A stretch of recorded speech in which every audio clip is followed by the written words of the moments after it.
you very much for this kind introduction. Um, I was presenting somewhere last week um, in a program, and it was the first session, and I was the second speaker. But just because the session overran, I missed my coffee. So I won't be doing that to you guys because I really need that morning coffee, and I'm the last speaker, so obviously there's a lot of pressure. All the three doctors will be looking at me from the corner eyes that how much time this guy is going to take. No. Before I start, I would like to say that I had a bit of a racist issue today morning. My Mac was attacked by the Windows and it did not play, so I'm be playing from a Windows, so there will be some issues with how they appear on the screen. I'm extremely sorry for that.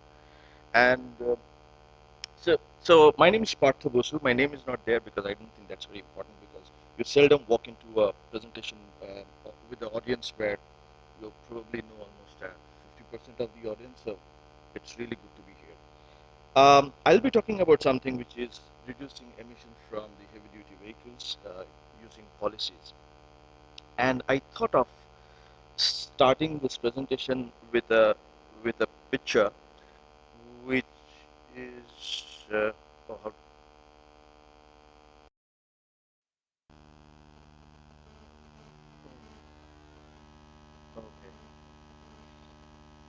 I didn't know. So, do that. So this is a picture of what has been happening in Delhi. Honorable NGT stays a ban on trucks for 2 weeks, and wow, this goes on for some time. Now, if you look at the situation where the trucks were banned from entering Delhi, what do you think would be a judiciary organization, Honorable Supreme Court of India, would do when it sees that the city is really, really, really under the realms of air pollution? So it did whatever it had to do, and probably that is something which is bound to happen in many more cities in coming future, and we might see it more often happening in other urban metro cities. But the point is, these trucks which are coming to Delhi, so we have nearly about 65,000 trucks entering Delhi every night. Out of this, nearly 50% to 60% of these trucks are Delhi bound, which means that they actually do not have anywhere to bypass. So why are they coming to Delhi at all? So they definitely are not coming to Delhi in order to get stuck in a long jam for 16 hours and stuff. They're here because they are bringing the community commodities and the consumables which we need in our breakfast table tomorrow morning. So, so this is something which we are going through today, and I mean this is not something which we would like to see happening in the maybe we're going to wait. We are waiting for this to happen, where we see the drones delivering most of our goods. I wonder what it will look like. I mean, there are some of my friends who are sitting here who are into homologations. So what they'll be homologating? The fins of the drones, or the motor which runs them. So it's going to be very interesting. Yeah, I don't know how it's going to work, but then yes. So this is one thing that is happening, and I know some of my colleagues in Sri Lankan government they are already thinking of that. I don't know how the cylinders or the or the eggs are going to reach, and somehow it's not taking off. I wonder is it because there are regulation issues or there's a airspace issue because there's no way you can tip a drone. So getting serious on we are talking about, and well, so the segment that we are talking is exactly very very small. It's just 5% of your entire vehicle pie, and these 5% do have some significant effect on the society, on the economy, and on the environment.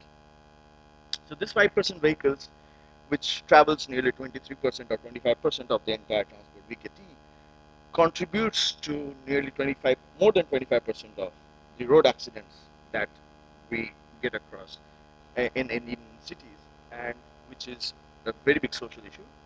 Of course, they drink up nearly 50% of the transport fuel that the country gets, and of course, there is an insignificant amount of uh, air pollution impact that is there.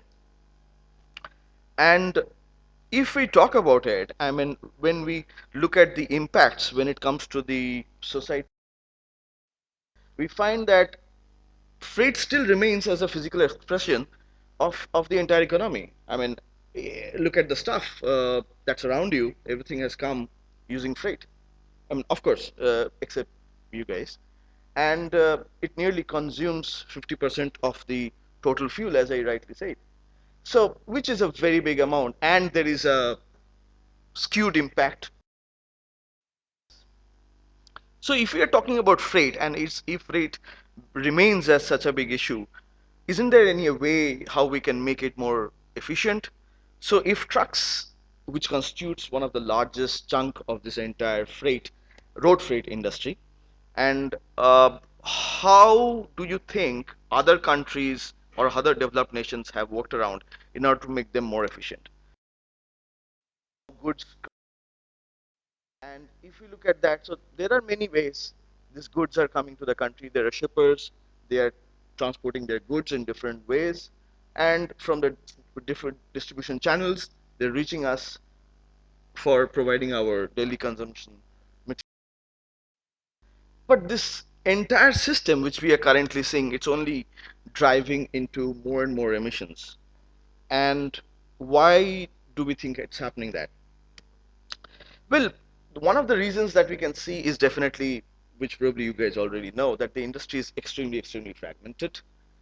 There is a very big lack of awareness. So if we talk about the exposition that we are having right outside, where there are so many ways to reduce emissions or to control emissions, or we're talking about technologies. So how would a transporter or a fleet owner know about it? How can they have access to such those mediums so that they can do something about it? And so obviously what we have on the road are basically the old trucks. So today morning we already heard that majority of the vehicles which are on the road, they're basically old vehicles. So obviously there is a huge chunk of emissions which are coming from there. So to understand this better, we interviewed nearly 1,000 truckers, transporters, fleet owners, shippers, to understand what according to them are these challenges to which faces this trucking industry, which makes them more inefficient. We found this. So this is what came from the various shippers, various transporters who are running the big fleets in the country, and they feel that a large chunk of thing issue comes from the lack of awareness. They're not aware of what are the systems, what are the incentives, how would they help, or what are the technologies they can go for. If there is radial, of course there is radial, but then where can they get some incentives to buy them and stuff like that. So, of people, and this time we spoke to only the fleet owners and shippers who basically are using the last mile in order to transport their goods and are being transported. And we learned that according to them, the challenges which comes, or one of the solutions which comes in front of them very very strongly, are eco driving, engine standards, and road quality. So yesterday in the morning we were talking about vehicle speed. Even now we talked about vehicle speed. So one of the issues why the vehicles in India, especially the commercial vehicles, they do not run at a very high speed, is also because of the road quality that we have. And after that, of course, we have this tire technologies and stuff. And so what do they want as solutions? They said something like multimodal integration and supportive policies. Now imagine a situation, there is one company which is manufacturing trucks, or one company which is using trucks to transport its goods. It's a shipper, let's say it's a very big shipper. But how will one company get the government moving in order to create a multimodal transportation system or a transportation hub where everything happens by synergy, or there are policies which are more inclusive and takes the entire industry from the manufacturers to the technology providers, solution providers, and transporters altogether. And let us not forget that one of the largest expenses in this entire trucking business.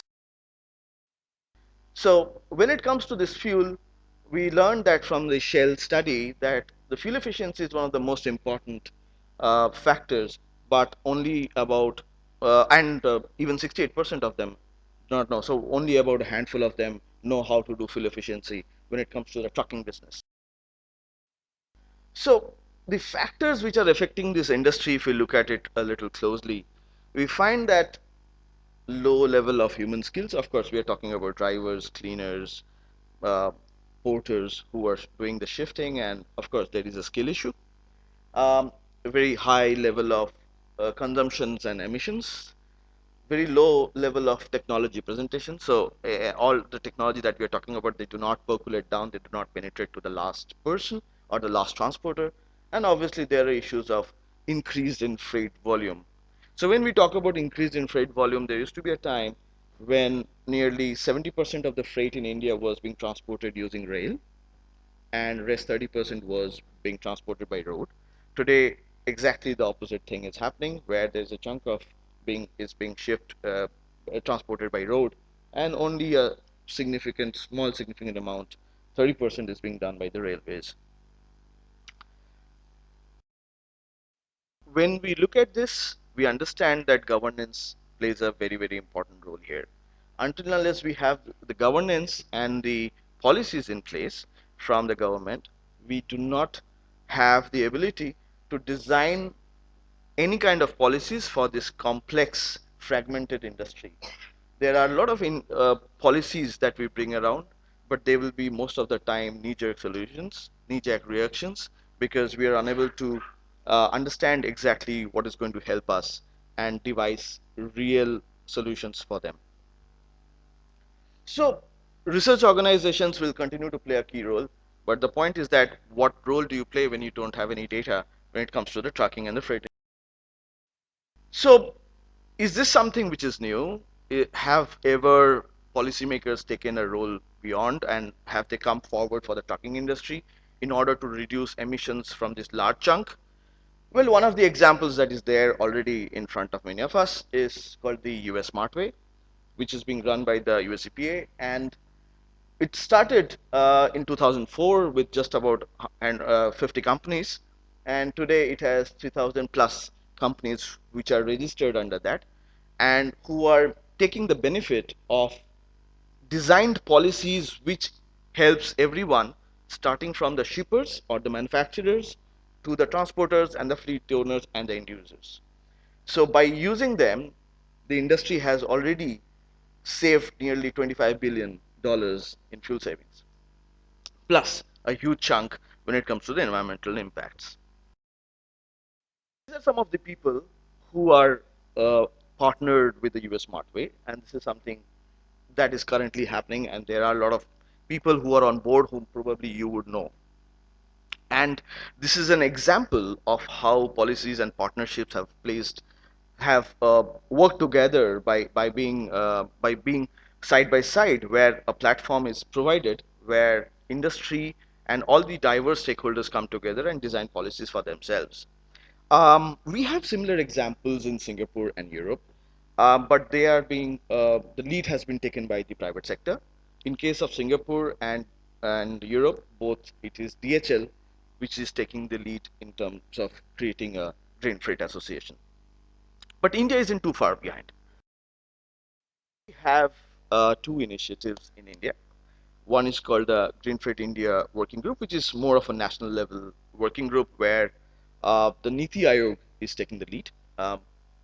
For the benefit of everyone, this is Dr. Vivek Debroy sitting in the center, who's member Niti Aayog, which was earlier known as the Planning Commission of India. And this body, along with certain ministries and these people, which has a few companies like ITC, Tata Steel, and certain associations on board, is trying to have a holistic view of how the shipments travel from the ports or their more origin where they're starting and to their last destination. And recently, a city-level freight partnership has also been designed. It is being led by the IIT Madras, and more private sectors like the members of the Madras Chambers, the Apollo Tires, etc., the MRF, they are joining this industry, their partnership, and trying to see how they can make this policy and partnership affects the game. So how we can see there has these differences that when it comes to the policy and partnership push, we find that it helps in consolidating the industry. So it probably brings in diverse stakeholders together.